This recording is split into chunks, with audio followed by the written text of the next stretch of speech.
Merci à toutes et à tous d'être présents aujourd'hui. Je suis ravi vraiment de tous vous voir. Merci également à l'entreprise des cités d'ailleurs qui nous accueille.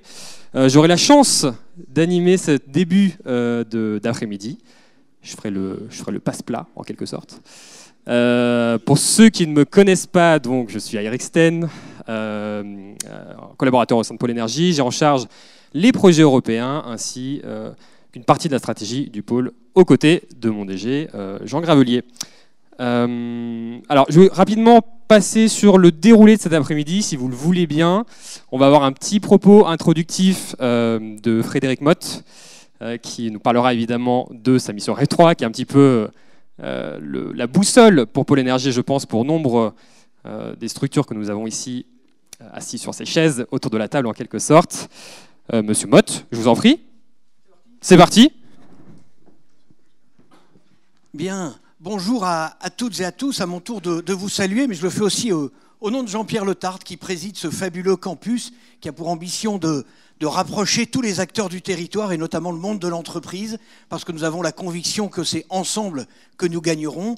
Et puis donc moi-même au titre de conseil régional et président de cette mission REV 3, qui est véritablement notre étendard de cette marche vers la neutralité carbone et vers un développement qui soit plus durable. Vous le savez, on a relevé ensemble le défi absolument incroyable des transitions énergétiques, technologiques, écologiques et sociétales.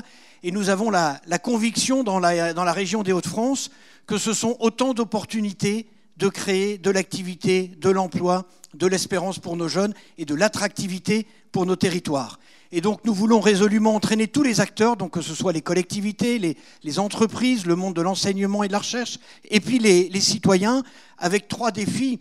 Le premier, c'est l'urgence. On le voit déjà, ça chauffe là-haut, et on sait que parfois nos solutions sont longues à mettre en œuvre. La deuxième, c'est la massification. Si on veut résolument avoir un impact, eh bien, il faut entraîner tout le monde. Et puis le troisième point qui nous semble extrêmement important, c'est aussi d'entraîner tous les habitants. Il ne faut pas que ce soit un enjeu qui soit réservé à quelques happy few. C'est véritablement d'entraîner toute la population sur ces enjeux et qu'ils sentent bien ces opportunités. Et donc au niveau du Conseil régional, nous avons validé que ce projet qui avait été initié par Jérémy Rifkin avec sa 3e révolution industrielle il y a une dizaine d'années, il a été revisité, puis nous ici, il s'était dit on va le mettre en œuvre. On l'a rebaptisé REV 3 et c'est devenu le fil rouge de nos politiques. Ça veut dire que nous voulons être une région qui soit à la fois leader et exemplaire. Exemplaire, si on veut entraîner les autres, il faut que nous soyons vertueux. C'est devenu le fil rouge dans toutes nos délibérations. On intègre ces enjeux-là. Dans toutes nos politiques, on va commencer à mettre de la conditionnalité pour entraîner petit à petit. On est en train de revisiter nos achats, nos budgets, nos indicateurs, etc. Et puis après, évidemment, on veut être cette région leader. Donc on veut entraîner. Et au niveau économique, on a identifié 6 secteurs. Le premier, c'est celui de la production de ce mix énergétique qui soit défossilisé. Le deuxième, c'est la décarbonation de nos industries, parce que dans la région des Hauts-de-France, on aime l'entreprise et on aime l'industrie, mais cette industrie, elle doit se réinventer par rapport à ces défis-là. Le troisième secteur, c'est celui de la mobilité électrique, on en parle beaucoup actuellement. Le quatrième, c'est celui du logement, avec les enjeux notamment de rénovation. Le cinquième, parce qu'on a la chance d'être encore une bonne région, que ce soit en termes de climat, de terre, d'agriculteurs, de formation, c'est tout ce qui est agri-agro. Et puis le sixième en transversal, c'est l'économie circulaire. Comment on réinvente les boucles plus vertueuses et plus locales. Et Xavier Bertrand a une maxime que vous connaissez certainement, ce ne sont pas les élus qui créent les emplois, mais ce sont les entreprises. Et donc nous, notre job, c'est de créer l'environnement favorable pour que les entreprises puissent justement se transformer, innover, développer et embaucher. Et donc c'est pour ça qu'on a plaisir à accompagner et à soutenir, et je les en remercie infiniment, Pôle Énergie, à la fois Laurent et puis Jean et toute l'équipe. C'est grâce à eux, ils sont à votre service. Aujourd'hui, ils viennent à la fois écouter évidemment Isabelle, mais ils viendront aussi vous rendre compte de ce qu'ils ont fait. Ils sont véritablement à votre disposition, à votre service, pour que résolument, plus que jamais, on soit cette région leader et exemplaire sur les enjeux des transitions. Donc merci à eux, merci à vous pour votre présence, et puis surtout merci à Isabelle de venir éclairer ce cheminement. C'est compliqué de se transformer, c'est jamais facile, ce sont des défis colossaux au niveau RH, au niveau technique, etc. Mais de nous apporter votre éclairage est véritablement une très belle opportunité. Merci encore pour votre présence. Bon après-midi à tous. Merci beaucoup. Merci Frédéric pour ce mot effectivement d'introduction donc, qui précède une conférence d'Isabelle Kocher-Doleritz que vous connaissez, je pense, au moins de nom. Et puis également, je le rappelle, nous aurons notre assemblée générale qui suivra cette conférence. Alors, je laisserai bien sûr Isabelle se présenter son historique, son CV et puis ses activités aussi au sein de Bluenomi, les activités de Bluenomi. Mais peut-être très rapidement, un petit élément de contexte que vous compreniez aussi pourquoi est-ce que pour nous, Pôle Énergie, c'était important d'avoir une figure comme Isabelle Kocher, évidemment, vous le comprenez bien, Frédéric l'a rappelé, on est à la croisée des chemins, c'est un petit peu tout le sujet du moment, ça chauffe là-haut, vous l'avez dit, mais on a aussi d'autres impératifs, changement climatique ou non, la ressource fossile, jusqu'à preuve du contraire, elle n'est pas renouvelable, voilà, je vous apprends rien jusqu'à présent, mais du coup ça nécessite aussi de repenser l'ensemble de nos économies, puisque nos économies dépendent très largement de ces ressources, et donc forcément ça implique un certain nombre d'incertitudes, d'inquiétudes, et c'est précisément le sujet, je pense, de votre conférence, comment naviguer dans ce monde d'incertitudes. Je pense que vous avez prouvé à maintes reprises que vous étiez capable évidemment de proposer des stratégies pour naviguer dans ce monde fou, et voilà, c'est à vous maintenant de nous expliquer comment faire. Isabelle Kocher, merci beaucoup.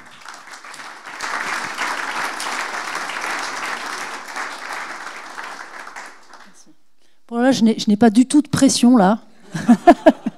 Non mais je suis, écoutez, ravie d'être là et merci pour cet accueil chaleureux. Je suis heureuse de retrouver des visages familiers aussi et puis des entreprises familières. Puis je suis très admirative de ce qui se passe et c'est pas pour vous faire plaisir que je dis ça dans cette région depuis un moment. Je me souviens que au début des années 2000. Alors qu'il y avait quand même très peu d'acteurs et dans le monde de l'entreprise et dans le monde politique qui prenaient ce sujet de la transition à bras-le-corps. En fait, les Hauts-de-France, oui. Et je me souviens du lancement de REV 3. Le seul fait de qualifier cela de révolution industrielle, objectivement, c'est pas partout comme ça. Or, je pense que c'est vrai et que c'est important de le regarder de cette manière et je vais y revenir. Et je pense que c'est vrai aussi que en tant qu'industriels, nous ne sommes pas des investisseurs qui peuvent changer leur portefeuille très rapidement finalement et quelquefois avec quelques pertes au passage, c'est vrai, mais il n'y a pas d'adhérence, il n'y a pas d'inertie, il y a une capacité à bouger qui est extrêmement rapide quand vous êtes investisseur. C'est un peu moins vrai quand vous êtes prêteur. Vous êtes un peu collé dans les entreprises auxquelles vous avez prêté, mais quand vous êtes investisseur, vous pouvez sortir. Nous, les industriels, nous avons besoin de temps, nous avons besoin d'anticiper, nous avons besoin de développer une vision de ce que va être l'avenir. Et je pense que des écosystèmes comme celui que vous avez bâti depuis toutes ces années, Pôle Énergie, et puis aussi cet entrelac que je découvre entre Pôle Énergie, le MEDEF, entreprises et cités, tout ça harmonieusement installé ici, c'est vraiment une chance. Et pour beaucoup voyager en France et ailleurs, je peux vous dire que c'est pas partout comme ça. Donc voilà, profitez-en. Et bravo à vous tous. Alors moi, j'ai eu la chance de passer ma vie dans le secteur de l'énergie, qui est très intéressant parce que puisqu'il irrigue toute l'économie et qu'il est extrêmement carboné, il a eu par définition un peu le mur en face de lui avant tout le monde. Donc la pression sur le monde de l'énergie est montée beaucoup plus tôt que sur les autres secteurs industriels. À partir du début des années 2000, ce secteur a été confronté à ce besoin de pivot. Et puis, il se trouve que le groupe dans lequel j'ai passé toute ma vie professionnelle, Engie, qui est d'ailleurs pas mal représenté ici, j'ai vu, était dans un cas un peu un cas d'école. Parce que un groupe très engagé, une très belle ADN d'un groupe vraiment assez visionnaire et qui avait identifié le fait que les infrastructures énergétiques dans les pays émergents avaient la possibilité de se développer dans le tournant des années 90-2000 et qui a vraiment fait le pas d'investir dans énormément de pays, émergents ou pas émergents, mais enfin dans énormément de pays, 60 pays, et avec les technologies de l'époque. Et les technologies de l'époque, c'était du charbon et du gaz. Donc un peu par définition, ce groupe s'est retrouvé le plus gros émetteur de CO2 en dehors des acteurs chinois, qui est toujours un petit peu plus difficile à comprendre et dont les émissions restent parfois pas complètement identifiables. Mais voilà, donc très très très gros enjeux, un peu marqués, un peu particuliers, par rapport à un secteur qui de toute façon était face à ce besoin, mais je dirais que voilà, cet acteur particulièrement été exposé à ce risque-là. Et je pense que l'expérience qu'a traversé ce secteur de l'énergie, à un moment où tous les autres secteurs industriels, je ne crois pas qu'il y ait ici dans cette salle un seul d'entre vous qui, d'une manière ou d'une autre, ne soit pas concerné par la transition énergétique, mais aussi écologique, plus généralement la transition des modèles. Tous les secteurs rentrent dans cette phase que l'énergie a connue il y a 15 ans. Et donc c'est précieux de pouvoir essayer de traduire, livrer tout ce qui peut être intéressant pour les autres secteurs qui rentrent dans cette phase aujourd'hui. Et en fait, cet effort de transmission, que je ne suis pas du tout la seule à faire, mais c'est la raison d'être de cette entreprise que j'ai fondée, que je dirige aujourd'hui, qui s'appelle Bluenomy, dont le nom est ici, qui est toute neuve, elle a 18 mois. Et finalement, son propos, c'est de dire, voilà, essayons de faire du judo avec cette transition. Cette transition, c'est une contrainte, il ne faut pas se mentir. Il y a quand même tout un tas de métiers dans lesquels on est devenu très bon. Dans le charbon, ONG est excellent. Qu'il faut arrêter pour se diriger vers d'autres qui seront le futur. C'est pas simple, c'est une contrainte. Le propos de notre entreprise, nous sommes 120 personnes maintenant, nous sommes des spécialistes de la transition, c'est d'aider à faire du judo avec ça, si je reprends cette image une seconde, c'est-à-dire d'en faire une opportunité. Les cartes sont totalement rebattues par cette transition. Totalement. C'est-à-dire qu'il n'y a jamais eu autant d'argent investi dans les infrastructures industrielles, dans les sites, en général dans l'économie qu'aujourd'hui.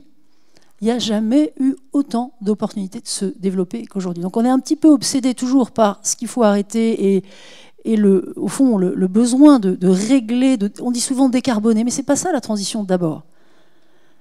C'est d'abord se demander où sont les espaces de développement et essayer de se positionner sur eux. Et puis évidemment, gérer aussi l'existant, bien entendu, en même temps. Donc Bluenomy, c'est ça, sa vocation. Et ça nous amène du coup à être en contact tous les jours avec des entreprises, des industriels de tous les secteurs. Et aussi, et on y fait très attention, moitié à peu près, moitié de notre activité avec des investisseurs. Parce qu'eux aussi sont en train de changer de perspective et eux aussi sont soumis exactement à la même chose. Et donc, nous essayons à notre petite échelle de maintenir tout ce petit monde un peu, je dirais, cohérent dans la façon de regarder la transition. Donc, ce que je peux tenter de faire aujourd'hui, c'est de partager avec vous quelques grandes lignes, au fond, quelques convictions, quelques leçons apprises au contact de cette expérience dans le monde de l'énergie, que je ne suis pas du tout seule à avoir vécu ici, et au contact aussi des industriels et des investisseurs que nous accompagnons aujourd'hui. La première conviction que je voudrais partager avec vous, c'est que c'est un sujet stratégique. Ça paraît idiot de le dire comme ça, mais bannissons de nos vocabulaires, me semble-t-il, ESG, RSE, etc. C'est pas ça. C'est un sujet stratégique. C'est un sujet qui porte sur le quoi, sur la réalité des activités de l'entreprise, bien avant de porter sur le comment des activités de l'entreprise. Je vais vous raconter les débuts dans le monde de l'énergie, justement. Il y a donc une quinzaine d'années, où le sujet de la RSE commençait à émerger un peu fortement, et surtout sur des acteurs comme nous, très carbonés. Les premières actions RSE n'étaient absolument pas stratégiques. Et c'est normal, ça démarre comme ça. Les premières actions RSE n'ont pas conduit à se demander, mais est-ce que nos activités sont celles qui sont attendues demain ? Nos premières actions, collectivement, tous les acteurs de l'énergie, quel que soit le segment dans la chaîne, c'était de dire, bon, bah, voilà, on a les activités qu'on a et essayons de décarboner un peu. Et donc, tout le monde a mis des panneaux solaires sur les sites de production d'électricité à partir de charbon. Bon, en disant, bah, faut éclairer les bureaux au solaire. Bon. Ou bien installons des panneaux solaires sur les plateformes d'exploration-production et essayons du coup de décarboner l'énergie qui alimente les plateformes. C'est normal de démarrer comme ça. Aujourd'hui, ça nous fait sourire, ça ne vous fait pas tellement sourire. Mais on voit bien que c'est un tout début d'approche qui ne résout rien, qui démonte, qui est une forme de mise en route. Et il est naturel de commencer par là, mais qui ne répond évidemment pas à ce à quoi ensuite tous les acteurs ont été confrontés, c'est-à-dire de s'interroger évidemment sur mais bon, c'est très bien finalement est-ce que cette électricité produite à partir de charbon est vraiment ce dont nous avons besoin demain? Donc voilà, mon premier message, s'il n'y en avait qu'un, ce serait celui-là, c'est de dire c'est un sujet qui concerne la stratégie de l'entreprise, les métiers de l'entreprise, le déplacement des métiers de l'entreprise. C'est ça le sujet de la transition, c'est un déplacement de métiers. Et quand on commence à regarder ça comme ça, et qu'on utilise des données qui sont en fait de plus en plus abondantes dans le système, parce que la pression fait que les entreprises publient de plus en plus de choses, on voit énormément d'éléments qui me paraissent intéressants à partager avec vous. Et là, je vais réussir à essayer de passer une slide. Voilà. Qu'est-ce que c'est que ça? Ça, c'est la vision du chiffre d'affaires d'une entreprise. C'est une vraie entreprise. Cette entreprise, c'est une entreprise du secteur de l'équipement automobile. Je ne veux pas la citer, ce n'est pas le propos, mais c'est une entreprise réelle. 100% de son chiffre d'affaires est là. À gauche, ce sont les activités qui sont, pour une raison ou pour une autre, sous pression régulatoire et probablement pas en situation de survivre à terme. Alors quand on dit à terme, il faut entrer un peu dans le détail, et je ne vais pas le faire ici beaucoup, mais vous voyez qu'il y a plusieurs nuances dans ce rouge. Donc il y a des activités qui sont menacées à relativement court terme, et il y a des activités qui sont menacées un petit peu plus tard dans le temps. Mais on voit très bien que cette entreprise réelle est une entreprise qui en fait a un risque de non-durabilité de ses activités sur une partie qui n'est pas neutre de son portefeuille. Et ce qui est frappant, je trouve, c'est que quand on pourrait se dire, bon, mais ça dépend du secteur d'activité, et c'est absolument vrai. C'est-à-dire que si j'avais fait la photographie là d'autres secteurs, certains auraient eu une part de rouge bien inférieure à cela, et certains beaucoup plus élevés. Mais à l'intérieur d'un secteur donné, et c'est ça que tout le monde commence à travailler, on voit des différences spectaculaires. Autre entreprise réelle du même secteur d'activité. La différence de ces deux entreprises aujourd'hui, et quand on utilise les métriques habituelles, c'est-à-dire la performance financière, le résultat, l'EBITDA, la génération de cash, etc., tout ceci n'apparaît pas. Ceci n'apparaît pas. Ça n'est pas comme ça que nous avons réfléchi, ni les uns ni les autres, historiquement. Ce n'est pas comme ça que les investisseurs regardent. Les investisseurs, j'ai fait le test, ces deux entreprises-là, ils les valorisent instinctivement un peu de la même façon, avec un multiple d'EBITDA qui est le multiple d'EBITDA du secteur. Mais le regard plus fin montre bien que ces deux entreprises n'ont pas le même risque, finalement, sur leurs activités, n'ont pas probablement le même profil de croissance non plus.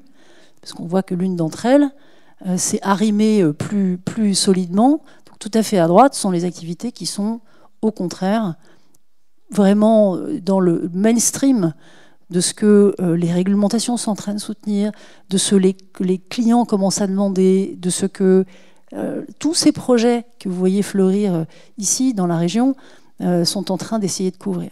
Puis au milieu des activités qui sont plus neutres par rapport au sujet de la transition, qui ont, la plupart d'entre elles, besoin d'être, pour le coup, décarbonées, ou en tout cas dérisquées, c'est-à-dire que même si elles sont neutres dans leur destination, elles utilisent sans doute une énergie qu'il faut verdir. Donc il y a un travail dessus, mais pas vraiment de questions fondamentales sur leur capacité à passer la barre de la transition énergétique et écologique. Vous voyez que ce regard-là, au fur et à mesure qu'il pénètre dans le système, est un regard qui est un regard protecteur pour tout le monde, je crois. C'est un regard qui est protecteur pour les investisseurs, évidemment, parce que la capacité pour eux à comprendre un peu mieux ce qui se passe dans l'entreprise dans laquelle ils ont investi est évidemment beaucoup plus grande.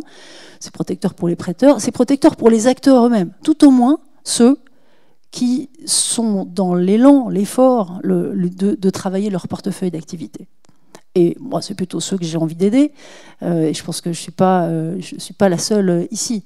Donc, l'émergence de ceci est quelque chose qui est assez nouveau, Ça a une petite année. Ces systèmes commencent à exister et qui, de mon point de vue, changent la donne. Si je poursuis un tout petit peu là-dessus, vous montrez que en fait, ce que les gens regardent, c'est non seulement la photo, mais c'est le film. C'est-à-dire que vous voyez les deux mêmes entreprises et vous voyez la façon dont elles dépensent leur CAPEX. Et alors, ça ne donne pas la photo dans 3 ans, mais enfin, ça donne quand même bien l'idée de la dynamique respective de ces deux entreprises par rapport au sujet de la transition, et du coup, de là où elles ont une chance de se retrouver dans le benchmark dans quelques années. Ça vient, je dirais, en appui de cette première conviction que je voudrais vraiment porter aujourd'hui, c'est que c'est un sujet stratégique. Je ne dis pas qu'il n'y a pas de sujet de décarbonation là-dedans. Le jaune, il faut le décarboner, on est d'accord. Mais l'exemple de tout à l'heure des panneaux solaires sur les sites à charbon, aujourd'hui, il nous paraît évident que ça ne répond pas à la question, mais moi je vois quand même, si je transpose au sujet d'aujourd'hui et aux entreprises que je vois aujourd'hui, j'en vois quand même quelques-unes qui décarbonent des sites sans d'abord se poser la question de savoir, mais l'activité de ce site se trouve où là-dedans? Donc la première question, la toute première, c'est le portefeuille d'activité. Comment le porter vers l'avant? Comment le déplacer pour que l'entreprise soit, au fond, je suis administrateur d'un groupe suédois qui s'appelle Investor, et qui a une expression que je trouve assez radicale et très simple. Il dit « future-proof ». C'est très simple. On veut des entreprises future-proof. Ben voilà. Et les pays nordiques sont assez avant-gardistes sur ces questions. Le monde de l'investissement, parce qu'Investor est un investisseur, est en train de commencer à raisonner comme ça. Voilà, donc mon premier message, c'est vraiment ça. C'est un sujet stratégique. Avant toute chose, la première conversation, c'est le portefeuille d'activité. Est-ce que ce que l'entreprise fabrique, produit, est dans la plaque de ce qui va être nécessaire ou pas? Il n'y a aucune entreprise que je connaisse qui ait réussi dans la durée sans être effectivement capable de rendre un vrai service sur les sujets du moment. Les sujets du moment, vous avez dit, ça chauffe là-haut, certes. Donc, première question, le portefeuille d'activité. Être le plus possible de ce côté-là du spectre, si je peux dire ça comme ça. La deuxième conviction, c'est que, et j'ai commencé à le dire il y a une seconde, ceci commence à percer dans le système et la régulation y contribue. Je voudrais faire une petite parenthèse sur un sujet que vous adorez, je suis sûre, qui est la CSRD.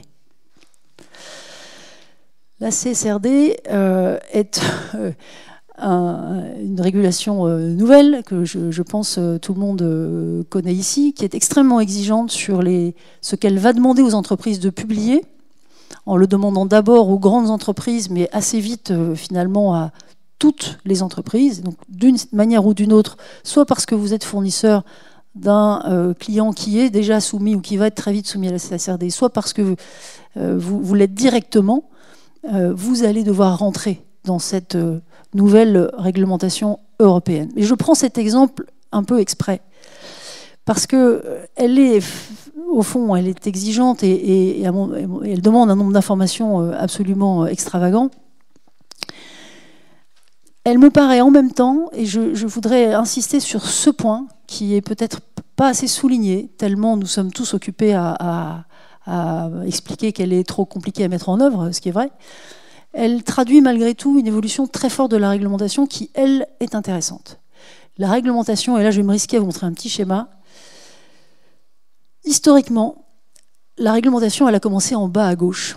C'est-à-dire, elle a demandé de publier des données immédiates sur les tonnes de carbone produites, ou bien sur les litres d'eau consommés, ou bien sur tous les éléments, tous les KPI immédiats de rejet, de pollution, d'une manière ou d'une autre, en bas à gauche. Et puis il s'est passé deux évolutions. D'abord, une première évolution, c'est les deux flèches du bas, deux évolutions, mais qui se sont produites quasiment en même temps. Première évolution, l'obligation de parler du scope 3. Est-ce que vous êtes tous familiers avec le scope 3 ? À tout hasard, Le scope 3, c'est la partie des émissions de carbone qui n'est pas émise directement par l'entreprise elle-même dans son périmètre légal, mais qui est émise par les clients et par les fournisseurs. Et il y a quelques années, la réglementation a pris le choix de dire « Attendez, les émissions de carbone, je veux tout voir ». Pas seulement, et ça c'est un énorme mouvement qui oblige énormément d'acteurs qui n'avaient pas une très grosse émission de carbone à tout d'un coup élargir leur regard, dire « Mais je dois aussi regarder ce que font mes fournisseurs et mes clients » et en fait, parfois avec des questions stratégiques majeures à la clé. Et la deuxième évolution qui s'est produite donc, à ce moment-là, en même temps, c'est de dire « Bon, mais les émissions immédiates, c'est bien, mais quelle est votre ambition à terme sur les émissions de carbone ?» Et ça, c'est toute la vague des SBTI, les Science-Based Targets, toutes ces méthodologies qui ont obligé les entreprises à dire quelles étaient leurs ambitions sur leurs émissions de carbone. Et puis plus récemment, il s'est passé les deux flèches vers le haut, c'est-à-dire que pour moi, on est à un moment charnière. On est en train de passer, par la réglementation aussi, on est en train de passer vraiment de la performance ESG à l'ancienne, si je peux dire ça comme ça, à quelque chose qui est précisément business. La CSRD, la fameuse CSRD, je ne vais pas rentrer dans le détail, mais regardez, ce qui est intéressant, je sais pas, c'est pas fait pour être lu, je vous rassure. Ça vaut mieux. Mais ce qu'elle montre, c'est qu'elle va dans tous les compartiments du jeu. La CSRD demande à chaque acteur de publier la part de ses activités qui est à risque de transition. La CSRD, ça c'est en haut à gauche. Le business mix, votre business mix aujourd'hui, à quel point il est rouge, la CSRD va le demander. La CSRD, en haut à droite, elle demande quelle est la partie des investissements qui va aller nourrir le vert. Elle va demander énormément d'informations qui vont permettre de reconstituer ce que j'ai montré juste avant, qui ne vient pas de la CSRD, mais qui vient des acteurs, des investisseurs, des prêteurs les plus avancés sur ces sujets, avec lesquels qu'on connaît de très près, puisque on les aide à faire ça, mais et qui développent ces outils de triangulation d'une entreprise. Voilà. Donc la réglementation est en train de faire émerger ça. Et ce qui fait que, et je trouve ça passionnant, franchement, moi qui considère que l'entreprise est un objet magnifique. Une entreprise, honnêtement, c'est le lieu de l'innovation, c'est le lieu de la création, c'est probablement l'acteur avec les bonnes conditions créées autour, on est bien d'accord, Frédéric vient de le dire, mais c'est l'acteur dont on attend qu'elle contribue, apporte, crée. Eh bien, écoutez, je crois qu'on est en train de vivre un moment très charnière où finalement la manière de les regarder, ces entreprises, de regarder leur performance est en train de changer. Et on est en train de passer de vos résultats trimestriels ou annuels, si vous avez de la chance, à quelque chose qui est beaucoup plus intelligent, qui est beaucoup plus parlant. Ce sont comme si, voilà, soudain, on allait au cinéma avec les lunettes 3D. Voilà, on va voir autre chose, on va regarder autrement. Et on va regarder d'une manière qui reprend ces idées. Bien sûr, on va garder la performance carbone va rester importante, l'ambition carbone va rester importante, mais le business mix et la façon dont ce business mix est appelé à bouger, c'est ce que progressivement les prêteurs, les investisseurs sont en train de mettre en place. Et ça, je trouve que c'est extrêmement encourageant pour nous autres industriels, parce que au fond, c'est une manière de recoller. Moi, je trouve qu'on a vécu au cours des dernières décennies une espèce de décalage, d'écartement progressif entre l'industrie qui a ses cycles, qui a au fond, ses pas de temps d'investissement, et un monde d'investisseurs qui avait des logiques beaucoup plus courtes. Eh bien, ceci est quelque chose qui, au fond, provoque le rapprochement des mondes, et ce sera progressif, bien entendu, mais je trouve qu'on en voit déjà les fruits. Et il y a un certain nombre d'investisseurs qui commencent à faire des paris d'entrer dans des entreprises qui sont encore assez rouges, mais qui se donnent le temps.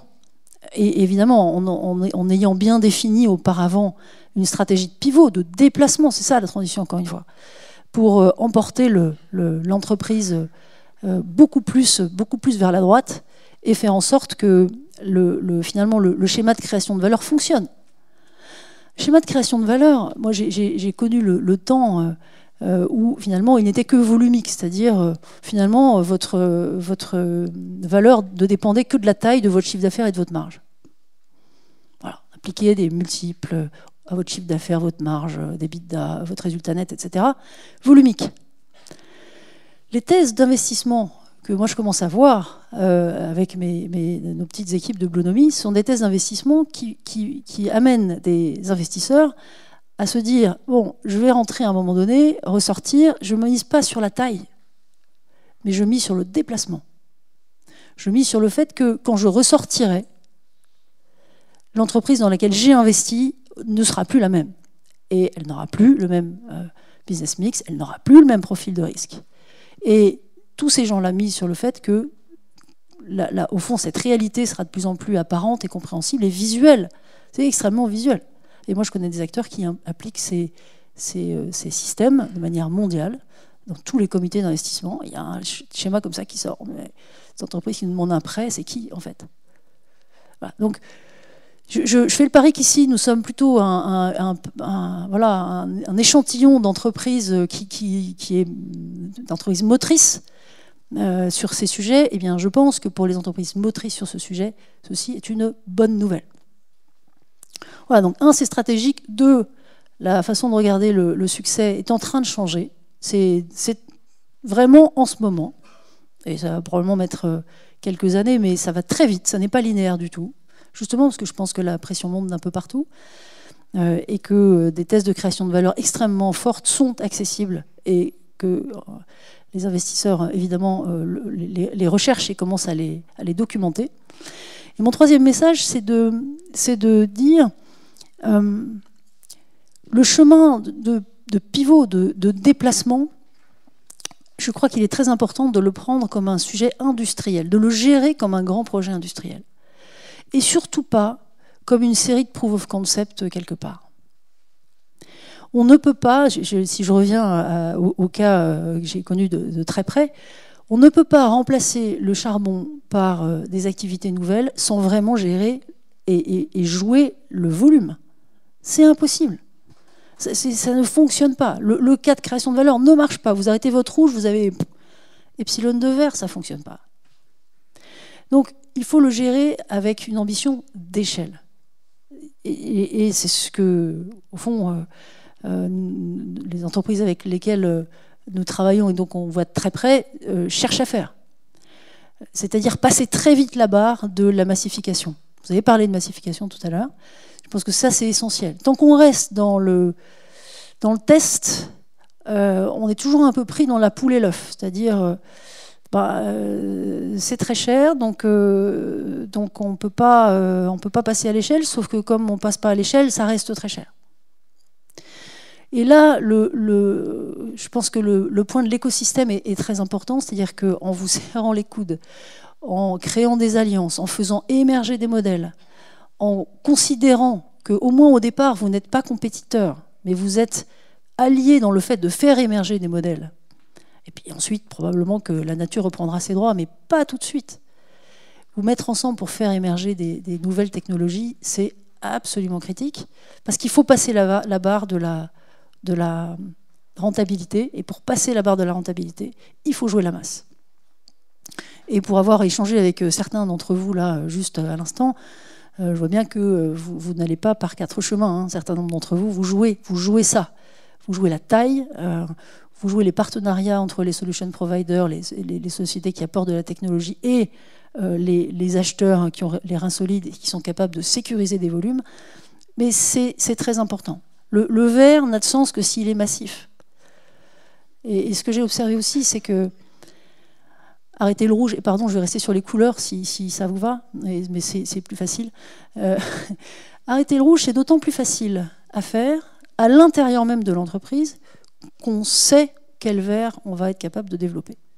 Impossible de convaincre les équipes, et c'est naturel, et à quelque niveau que ce soit, de se mettre en mouvement si la visualisation de ce vert n'est pas un peu tangible.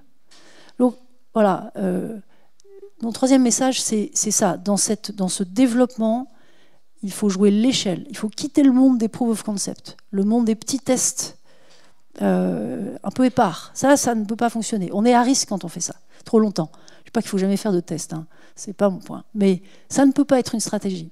Une stratégie de déplacement mise forcément massivement sur le nouveau.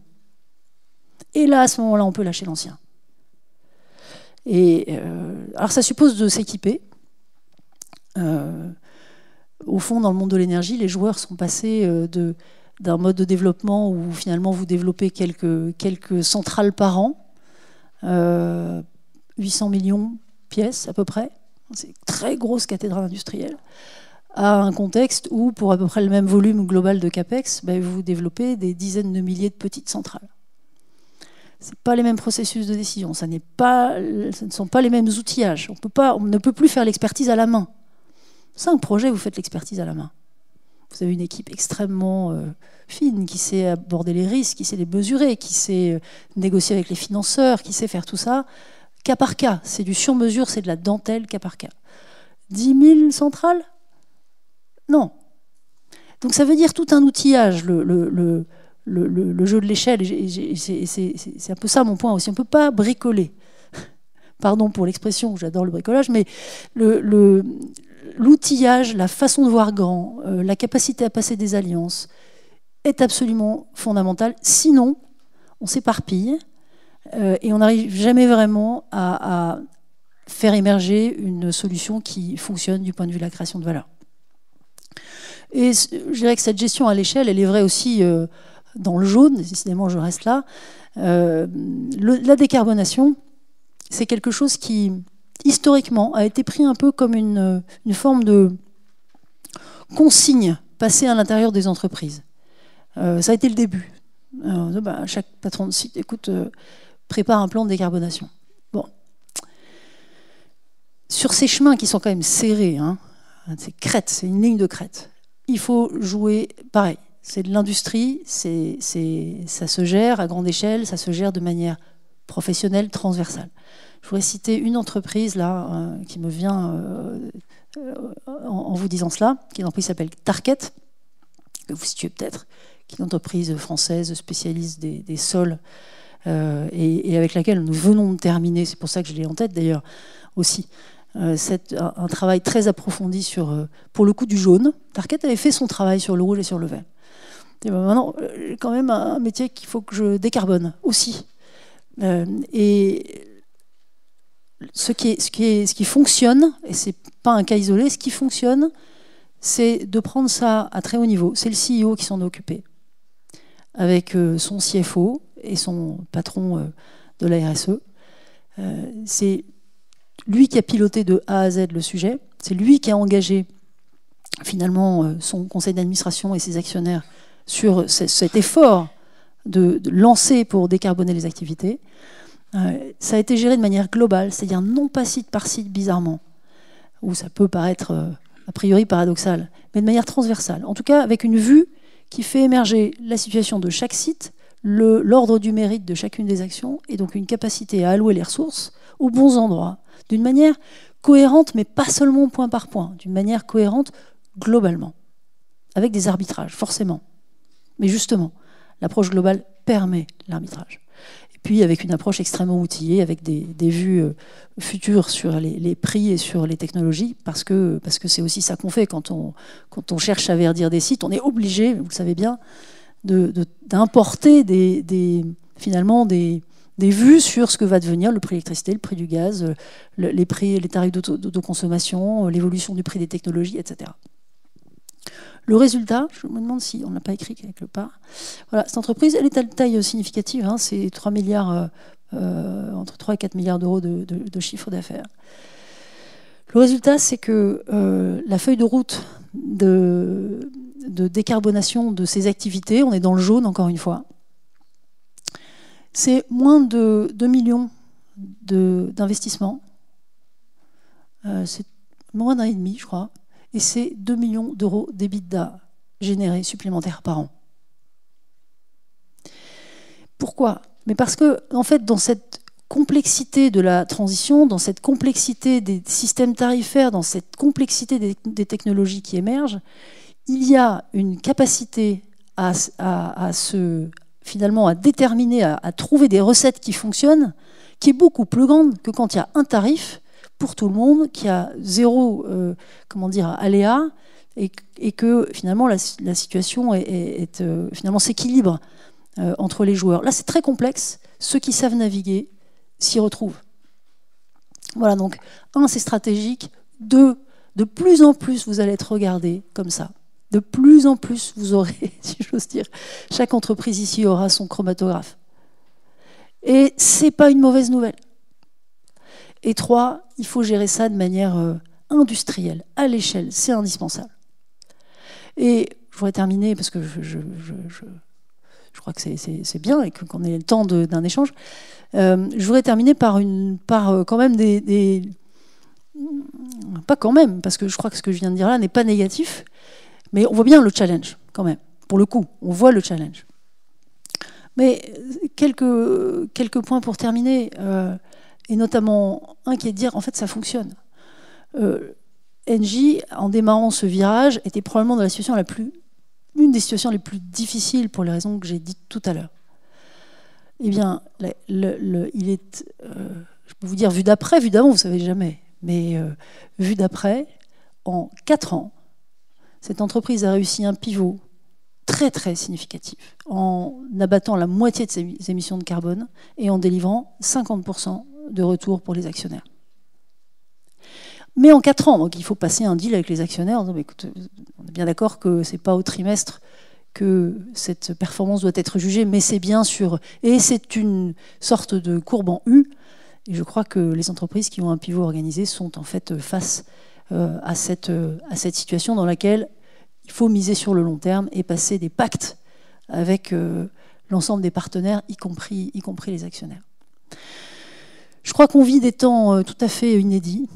Je pense que finalement, on est assez loin de la situation que Schumpeter a décrite il y a fort longtemps, en disant finalement, dans l'industrie, c'est normal, il y a de l'innovation, c'est darwinien. C'est-à-dire qu'il y a des technologies qui émergent et puis qui chassent des technologies qui marchaient moins bien. Elles les remplacent, et puis il y a des joueurs qui disparaissent parce qu'ils n'ont pas vu la technologie arriver. Et puis il y a des joueurs qui bénéficient de cette évolution, qui s'installent. Ici, c'est très différent ce qui se passe aujourd'hui, et c'est pour ça que je pense que c'est inédit. C'est que le mouvement est imposé non pas par une technologie qui arrive, il est imposé par le fait que nous rencontrons des limites qui s'imposent à nous. Et donc nous sommes tous obligés de commencer une migration, un déplacement, sans pour autant qu'il y ait de réponse absolue à la problématique qui est face à chacune des entreprises, mais avec la conviction qu'il faut le gérer de manière stratégique et que c'est bien ça qui se joue aujourd'hui. Je vous remercie. Je suis, et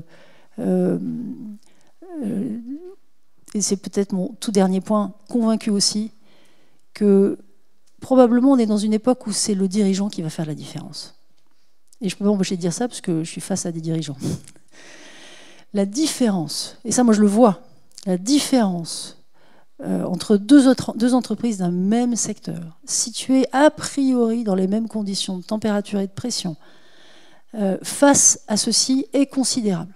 Donc le rôle des dirigeants, et je pense que c'est peut-être le dernier point qui finalement doit nous donner confiance. Le rôle du dirigeant n'a probablement jamais été aussi important, jamais, qu'aujourd'hui. Donc voilà, je crois qu'en tant que leader, dirigeant, vous avez cette chance de pouvoir vivre ce moment particulier. Et je suis contente de voir que des écosystèmes comme celui-là favorisent ce mouvement. En fait, c'est l'occasion pour moi de dire que tout ça, c'est évolutif. C'est-à-dire qu'à un moment donné, les grands investisseurs pour lesquels ces modèles sont établis, là, c'est un modèle qui a été fait pour Société Générale, qui donc a installé ça dans toutes ses entités monde, pour regarder l'entreprise qu'elle a face à elle quand une demande de prêt arrive. Ce qu'elle fait, c'est que tous les 6 mois, elle revoit les options technologiques qui sont disponibles ou qui ne sont pas disponibles, les risques qui apparaissent. Il y a des problématiques, vous voyez bien, il y a des controverses qui émergent sur des technologies dont on se disait au départ que c'était les bonnes et que c'était sûr. En fait, bon, chemin faisant, il y a un certain nombre d'obstacles qui apparaissent, de problématiques qui émergent. Et donc, les méthodologies sont là pour capturer un peu en temps réel le meilleur savoir possible de ce qui est la meilleure solution, technologiquement parlant, pour organiser, en l'occurrence, le transport automobile. Et là-dedans, c'est un mix, évidemment. Il y a de l'électrique, mais pas seulement. Il y a tout un débat sur l'hydrogène. Je sais que dans la salle, il y a pas mal d'acteurs très moteurs sur l'hydrogène. La question de la place exacte de l'hydrogène est quelque chose qui est débattu encore aujourd'hui, on le voit bien. Donc c'est effectivement du pas à pas aussi. C'est-à-dire que le fait que ce soit un sujet stratégique et qu'on le regarde par le contenu des activités ne veut pas dire que l'image est figée. C'est pas vrai, ça. Les technologies continuent d'évoluer, le panorama continue d'évoluer, donc cette vision, elle doit être mise à jour tout le temps, au fur et à mesure que la recherche progresse, que les tests sont faits, que les technologies avancent. La problématique est exactement la même pour des entreprises plus petites et qui n'ont pas forcément un portefeuille d'activité. Ces images, ces regards sur le business mix, on peut les porter exactement de la même façon, simplement ça, vous pouvez le trouver sans rien demander aux acteurs. Ce sont des acteurs cotés, là, en l'occurrence, qui sont attrapés dans cette façon de regarder la performance. Donc c'est établi sur la base des données qu'eux-mêmes publient et croisé avec un certain nombre de connaissances sur la transition, sur les roadmaps, sur les technologies disponibles, etc. Mais le même travail commence à être fait par des acteurs qui ne sont pas cotés et qui ont besoin, qui ont envie de savoir comment ils se positionnent par rapport à leurs pairs de ce point de vue-là stratégique. Donc oui, c'est notre métier de faire ça. Et le réflexe est un peu toujours le même. C'est-à-dire, comment l'activité se situe-t-elle aujourd'hui ?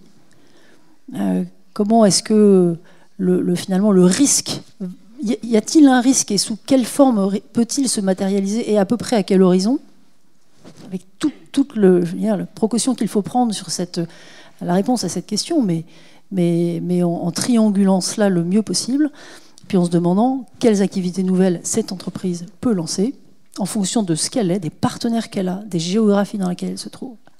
Et on voit des entreprises qui changent de métier littéralement, sans forcément quitter leur métier d'origine, mais qui saisissent l'opportunité de leur savoir-faire industriel. J'ai en tête une très belle ETI qui est de Nantaise, qui est en train de bâtir une activité absolument nouvelle dans le domaine du stockage de l'énergie, qui n'est absolument pas son métier d'origine, sauf que les partenaires qu'elle a historiquement sur son métier d'origine, l'empreinte géographique, l'espace dont elle dispose pour construire de nouvelles usines, et un certain nombre aussi la caractéristique de son portefeuille de clients lui ont fait dire, et nous l'avons aidé à cela, là il y a une opportunité. Donc ce n'est pas une question de taille en fait. Ce qu'on dit là, c'est vrai à l'échelle d'une toute petite entreprise, comme d'une très grande. Ça reste un déplacement stratégique. Ce qui n'est pas simple, et c'est vrai pour tout le monde, c'est essayer de ne pas trop se tromper sur la vision. Parce que, au moins au départ, et justement parce que les technologies ne sont pas exactement prêtes, quand la décision a été prise d'arrêter le charbon, le renouvelable n'était quand même pas ce qu'il est aujourd'hui. Les coûts étaient plus élevés, les rendements étaient plus faibles. Enfin, il y a forcément un pari quand on transitionne.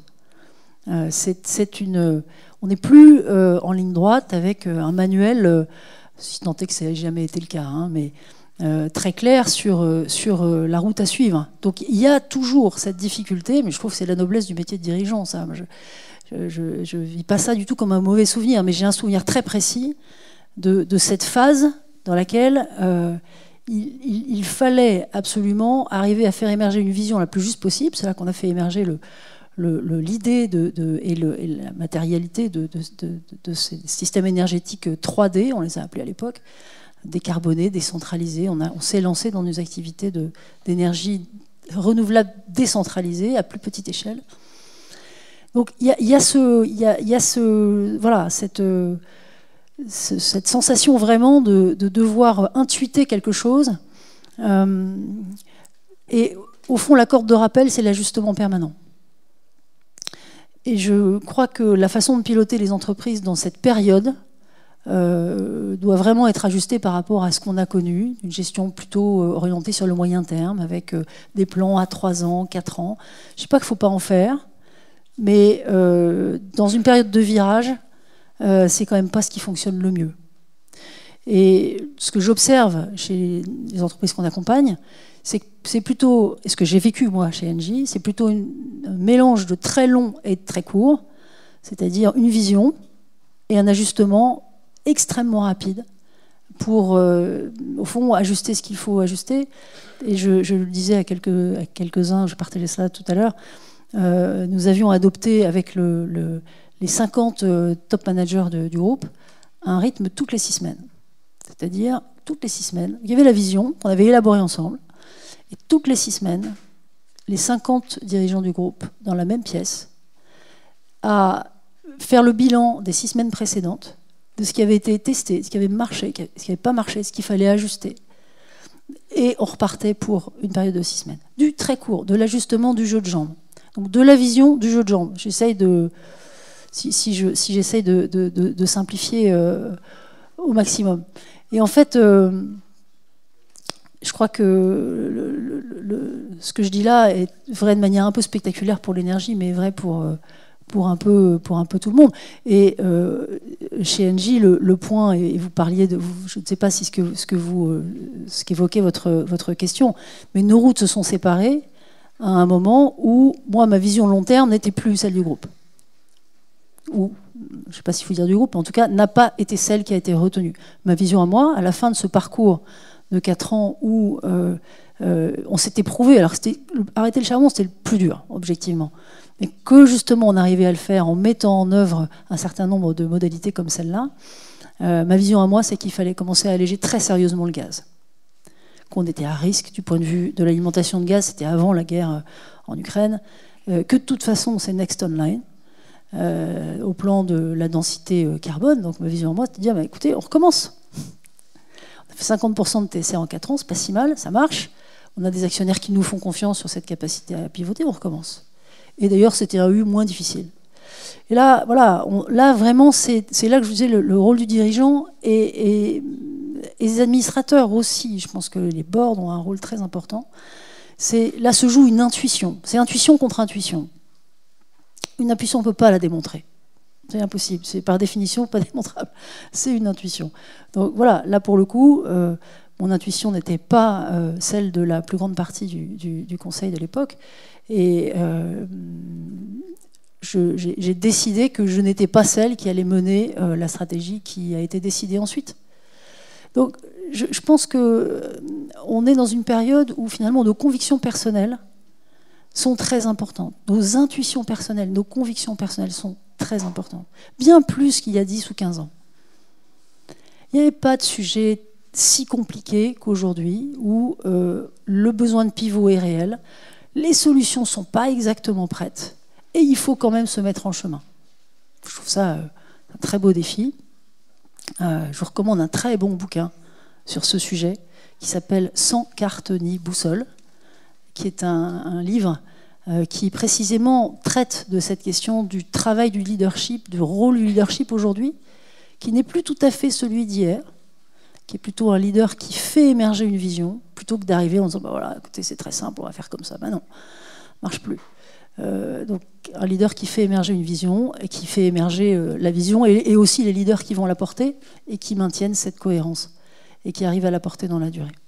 Je dis qu'on est dans une situation qui n'est pas la situation historique dans laquelle une technologie émerge qui déclasse un certain nombre de joueurs, de fait, des garagistes et équivalents, et qui finalement est prête à l'emploi. Donc dans la transition d'aujourd'hui, ce facteur-là est important, et je rejoins le sujet du leadership à l'instant, parce qu'il oblige finalement à faire émerger une vue, une intuition, une conviction qui n'est pas quelque chose de démontrable forcément. Là, on est... Mais là où les deux se rejoignent de fait, c'est qu'il y a du rouge. Et c'est vrai de petites entreprises, c'est vrai à l'intérieur des grandes. Il faut bien se rendre compte que quand on arrête des activités au sein même d'un très grand groupe, la capacité à opérer la bascule, la capacité d'abord à ce que le corps social adhère, la capacité à finalement le mettre en situation aussi de prendre des nouveaux jobs, c'est un énorme challenge. Et non, nous on a dépensé énormément de ressources et c'était la bonne décision pour reformer les gens avec une mobilité interne qui a été multipliée par 8 pendant cette période-là, avec des budgets de formation colossaux, 300 millions d'euros de formation. Parce que mais c'est toujours pareil, si vous avez du vert, ça va. Je reviens à ce point, en fait. Le sujet se prend par l'avant, il se prend de manière stratégique et par l'avant, par le développement. Sinon, la transition, ça n'est que des moins. Des activités à fermer, des activités décarbonées. Attendez, c'est pas un projet industriel. Donc, je ne dis pas qu'il n'y a pas de mutations, et elles peuvent être douloureuses, mais si à l'intérieur du territoire, et regardez ici ce qui se passe, ou si à l'intérieur de l'entreprise, il y a des appels d'air qui émergent et des leaders qui les portent, mais en fait, c'est pas que c'est simple, mais ça peut avoir lieu sans drame. Je vous rejoins complètement, monsieur. Je pense que c'est la partie émergée de l'iceberg. C'est-à-dire que plus profondément, ce qui se passe, c'est que un certain nombre de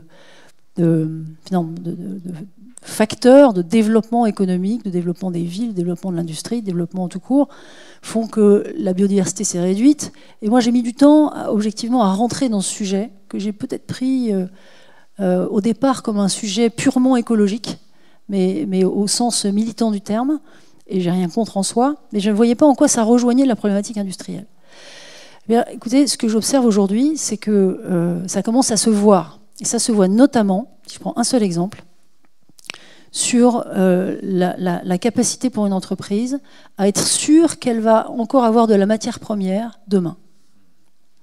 C'est-à-dire que une autre façon de regarder la biodiversité, et la diminution de la biodiversité, c'est l'emprise au sol de notre activité humaine. Elle a diminué de manière extraordinaire. Au passage, c'est fascinant, l'espèce humaine quand même. Une espèce qui est apparue... J'ai quand même le temps de vous poser une colle. Si la Terre existait depuis 24 heures, la planète existait depuis 24 heures, à votre avis, l'homme est apparu quand?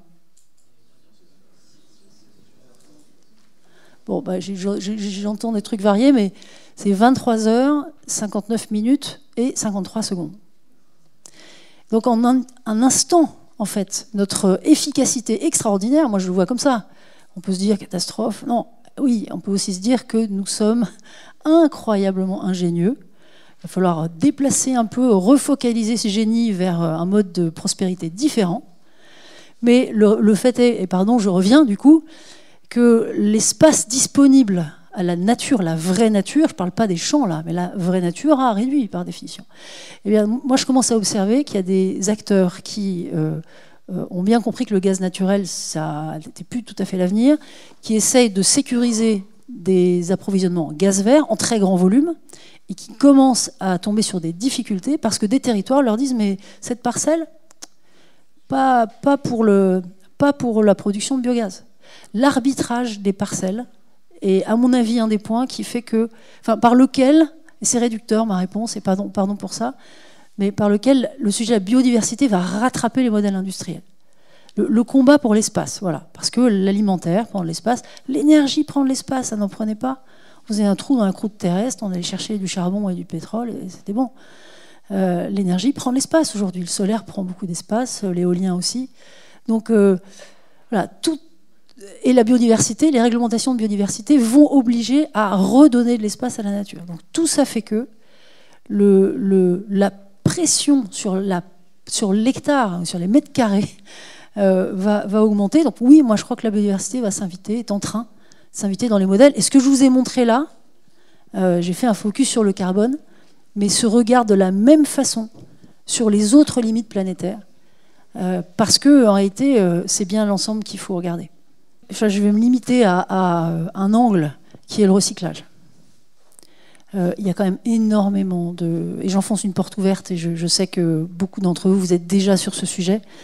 Mais en fait, j'ai un peu le secteur textile en tête en vous disant ça, mais c'est applicable à énormément d'autres. La meilleure matière première, c'est celle qui est dans les poubelles ou dans les placards. Et c'est, au fond, à tout point de vue, à la fois pour les raisons que vous dites, pour éviter des très longues boucles qui sollicitent des régions lointaines, géopolitiquement pas forcément stables, du point de vue de la sécurité de l'accès. En fait, l'accès à cette matière première-là est très importante. Et je reviens à cette nécessité de recréer des liens au sein de la chaîne de valeur. Je pense qu'on est on sort d'un cycle économique où on a découpé la chaîne de valeur en petits morceaux, et de plus en plus petits, et où chacun s'est mis sur un petit bout, en essayant de grossir mondialement sur son petit bout. Pardon d'être un peu simpliste, mais je crois que c'est un peu ce qui s'est passé. Et aujourd'hui, ne serait-ce que par le sujet justement de ces boucles circulaires, on voit bien qu'il faut recréer du lien entre les acteurs, passer des accords, se sécuriser mutuellement, se donner de la visibilité dans le temps, passer des accords d'achat à 5 ans. C'est pas pareil pour une entreprise qui lance une technologie nouvelle, d'avoir face à elle un groupe qui la couvre pour 5 ans. On voit bien qu'elle peut prendre beaucoup plus de risques et qu'elle est... Voilà. Donc recréer du lien. Et donc je termine par là en vous disant bravo d'avoir créé cet écosystème que moi j'ai vu au cours du temps évoluer, qui est toujours là, et qui est bien vivant, et c'est formidable à observer. Merci beaucoup.